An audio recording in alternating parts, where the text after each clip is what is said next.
Hi, this is Charlie Mato-Toyela with Blue Bear Flutes, our website bluebearflutes.com, and I get asked often here on YouTube, do you sell the flutes that you make? And of course, most people I would think would know that because I'm using Blue Bear Flutes out there that we might have something going on. But we do have a website, bluebearflutes.com, in case you hadn't found it in the description or heard me talk about it a bajillion times before.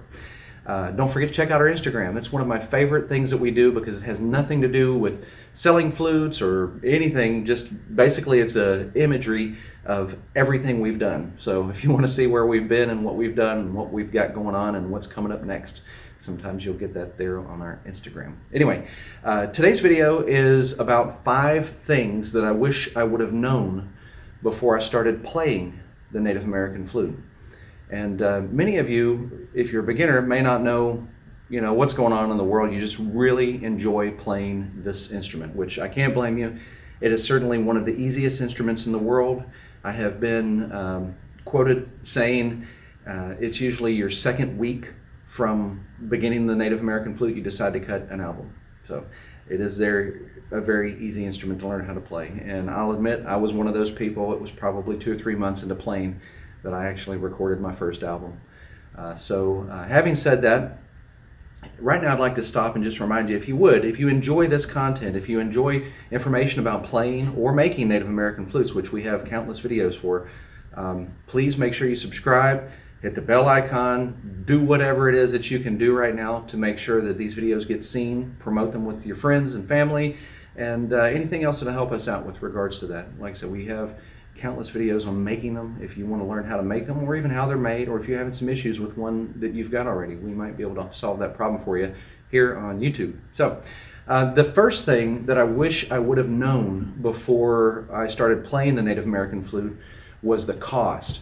Now, all flutes, of course, aren't made the same. You can buy an ancient hardwood that has been, deforested hundreds of years ago that somebody found a piece of in their basement and decided to make a flute out of. Maybe it's worth tens of thousands of dollars. I personally don't know. I'm not one that plays on that realm of things. At this point in history, I've recorded probably around 9 albums, maybe just a little bit more, and sold them all over the world, and I've always played my own flutes. And my own flutes are usually the ones that I consider to be, I'm looking around because here in my music room, we have flutes all over the place, and guitars and pianos and cello. I'm seeing 5 violins, there's a ukulele or 2, there's a lot of instruments. And those can become very expensive. Native American flutes, such a simple thing, really doesn't have to be. You can buy an expensive one, yes, if you feel like you need something that's really showy, but the cost of the instrument does not necessarily reflect the quality of the instrument. Once again, in my opinion, you could throw hundreds of coats of lacquer on it, you could laser etch designs into it, and you could change the mouthpiece up here so that it's gold plated. It still needs to be a Native American flute, and for that reason, the cost does not, in my opinion, there again, reflect the value. However, you will find some inexpensive flutes out there that are maybe imported, maybe not made in the idealism of Native Americans, I guess is a good way to put it. But if they can sound good, that's really what's important to me. So,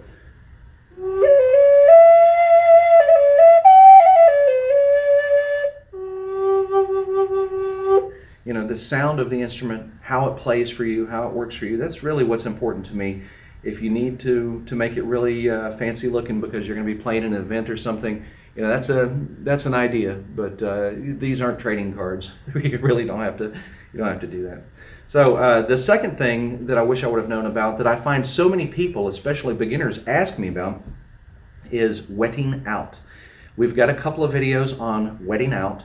And if you are new to the Native American flute, or if you've been playing my flutes long enough that you don't know what wetting out is, a little joke there, but really the truth, then I'll tell you, wetting out is basically when the moisture collects inside of the flute and it gets clogged up under the track. The track is a part of the flute under this piece of wood here that makes the sound, that helps actually push the air across the edge that makes the sound. I mean, it's like we're doing a cat in a hat here, but anyway, so the track can get clogged up with something. It can be dust and debris, it can be moisture, like I said, anything.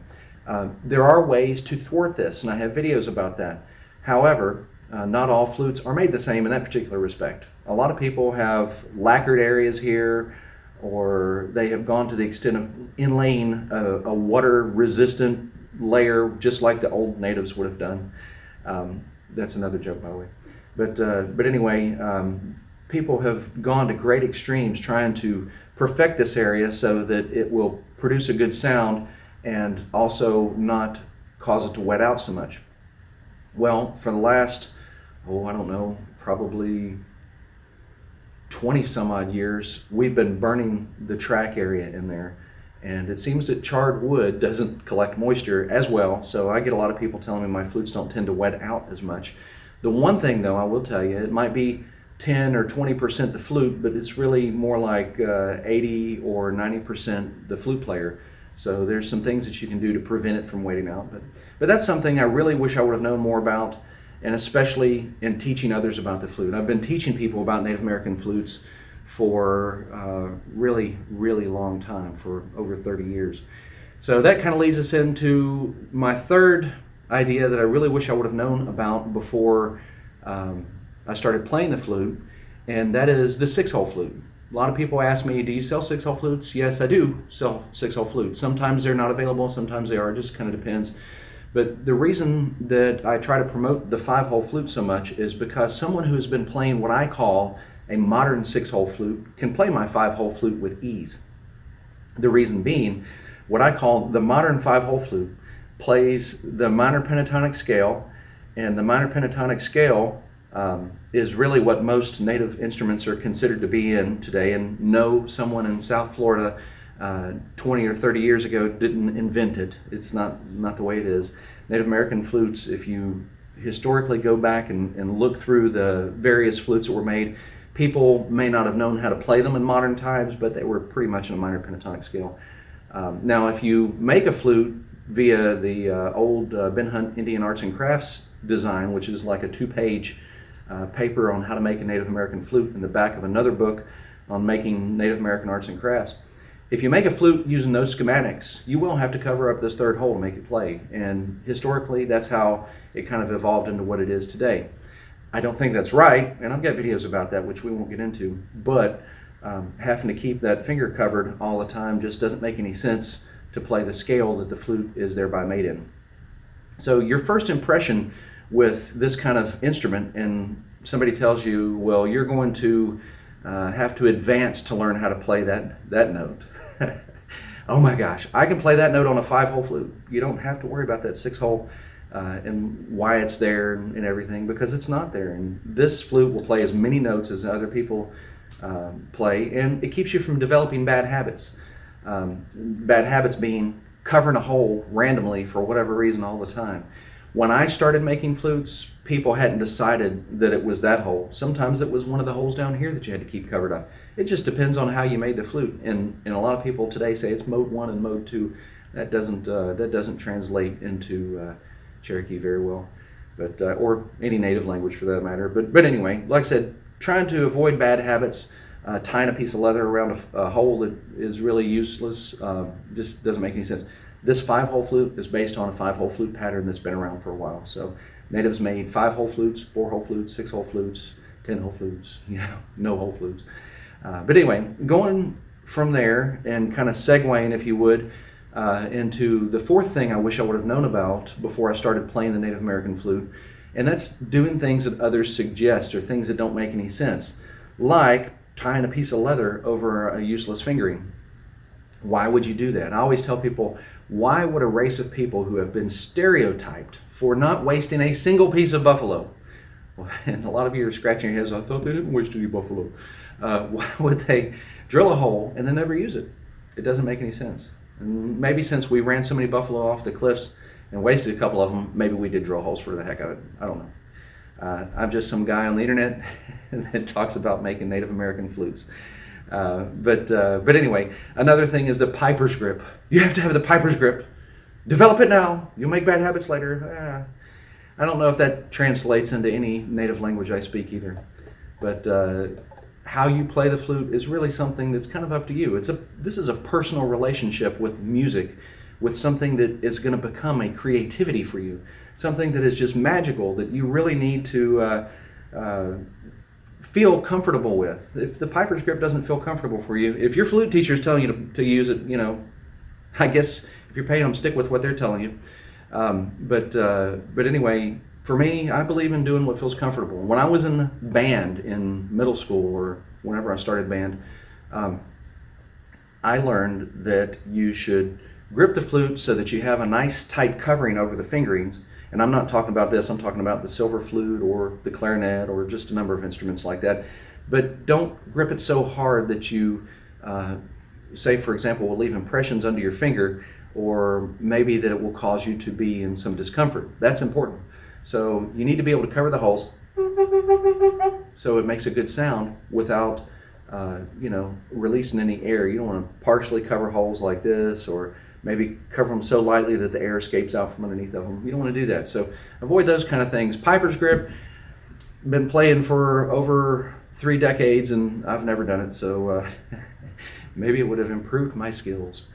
But anyway, my last thing, and that kind of segues there again into the 5th thing I really wish I would have known before I started playing the Native American flute, and that's taking instructions from others. And honestly, when I started playing the flute, there was nobody that I was aware of that gave instructions, sold instructions, or did anything of the sort. As a matter of fact, just before I started teaching how to make Native American flutes on YouTube, online, people charged thousands of dollars. And you heard me right. Any of you that have been following me for a while are probably rolling and holding your stomachs, because thousands of dollars to teach people how to make a Native American flute. And if you did that back in the day, more power to you. Geez. I personally wouldn't feel comfortable doing that. And for me, I like giving this kind of stuff away. It's enriching and fulfilling for me, and I get something more valuable than money could ever give me out of it. But they used to charge a lot of money to teach people how to make Native American flutes. Having said that, I started videos, probably less of those people around doing that, maybe only 1 or 2 who are the real pros out there who are teaching how to do that. And if you're the real pro, keep doing it. You got it going on. You got your market, I got mine, we're happy. So anyway, having said that, you don't necessarily know these people's credentials other than some backstory that people have built up behind them. And I'm talking about flute playing instructors, flute making instructors, a book, for example, that you might get flute instructions out of. You may not know any history of this person's experiences or what they've done. You may know via word of mouth from somebody else, which is a lot of the way that any of this kind of business in the world, not even in Native American country, not even just in flutes, not in anything, it's always word of mouth. Word of mouth is great advertising. As I mentioned at the beginning of our video, please share our videos, so that's something that people do. But that doesn't necessarily mean that you know the history of your flute teacher or your flute making teacher or whatever, So somebody who has only been playing for a very short period of time, say a year or 2, and starts teaching how to play Native American flutes online is something that puts up a red flag on my head. But if it's working out for you, that is just fine. But there again, I'm always leery. I'll never forget a flute that I sent to someone. I guess it's been years ago, and they showed their flute instructor, which to me back in those days having a flute instructor was kind of laughable, but whatever. They showed their flute teacher and someone who's guiding them and learning how to play this wonderful instrument. That's probably a good way to say it, but they preferred flute instructor. They showed them something on the flute, and they contacted me like, I don't know what this is. I showed it to my flute instructor and they didn't know what it was either. And I'm like, that's a simple thing right there. I can't believe that your flute instructor wouldn't know what that is. So likewise, myself in recent times, I've even sent flutes to flute instructors, and they couldn't play a flute that I sent them because they thought they had to put their mouth over the entire mouthpiece. That looks really funny to me. I don't know if it looks funny to you, but I have to do it again because, But anyway, myself, I try to tell people when you play the flute, you need to put your mouth up to it, kind of like you're kissing it. You don't have to really kiss it, okay? We're not talking about flutes are birthed. That's oh gosh, don't get me started. But anyway, you're not really kissing the flute. You're just pushing air through a tiny little slot in your mouth. It's like playing a harmonica, honestly. That's one of the things with an open mouthpiece that you have to learn how to do. And open mouthpieces were really the original type of flute that you would have found, because people had river cane, which didn't necessarily have a small mouthpiece. And when you play river cane flute, you can put your mouth around it like a straw, look like Big Doofus, or you can put your mouth up close to it and just blow air through it like that, and it'll work out just fine. So it's something that is very easy to learn how to do, but might not be something that you can learn from someone who's only been playing and never even seen a drone flute in their lives, for example. No one in particular I'm thinking about, but anyway, never even seen anything like that in their life. And there's a point where we all start, and then we like to teach, but I don't know. So that's something that I would have really wish I would have known about back in those days, because down the road I would love to have helped guide them into some ideas that maybe would have kept people from developing bad habits. So anyway, just something I thought I would share with you all. I hope that you're doing well. I hope if you've stayed through this video that you'll leave us a little thumbs up. We'd greatly appreciate that. And let us know what you think about it down below in the comments, preferably positive comments. Negative ones, we've been here for a while, so it's not like I haven't seen those before. Some of them are pretty funny. Oh boy. But anyway, if this is your first video of mine and you've lasted for these last 15 minutes or so, please check out some of our other videos. You might really enjoy how to make and how to play Native American flutes, where I do still talk a bit, but you'll learn something, I hope. Once again, this is Charlie Mato-Toyela signing out for Blue Bear Flutes and BlueBearFlutes.com. Hope to see you here again very soon. Y'all take care. Happy flute playing and happy flute making.